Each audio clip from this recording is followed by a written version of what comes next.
இன்றைய தினம் சிறகடிக்கும் ஆசை சீரியலில் மனோஜ் தான் நிச்சயதார்த்தம் செய்த பொண்ணுடன் ஸ்ருதி ரெஸ்டாரண்ட்டுக்கு சாப்பிட செல்கிறார்.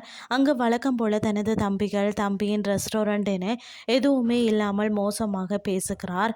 ஆனால் மனோஜ் தனது தம்பியையும் தம்பி மனைவியின் ரெஸ்டாரண்ட் என எல்லாவற்றையும் தரக்குறைவாக பேசுவது அந்த பொண்ணுக்கு பிடிக்கவே இல்லை. அடுத்து மீனா முத்து இருவரும் சத்யா காதல் குறித்து பேசுகிறார்கள். சிந்தாமணி தனது கணவரை சந்தித்த ரேகா காதல் குறித்து கூற, அவரை சத்யா இப்படி செய்வான் என எதிர்பார்க்கவில்லை.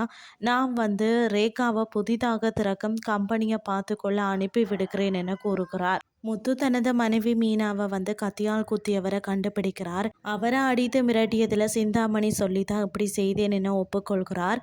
இது அடுத்த வார எபிசோடின் ப்ரொமோவாக வெளியாகி உள்ளது. பொறுத்திருந்து பார்க்கலாம் என்ன நடக்க போகுதுன்னு சொல்லி.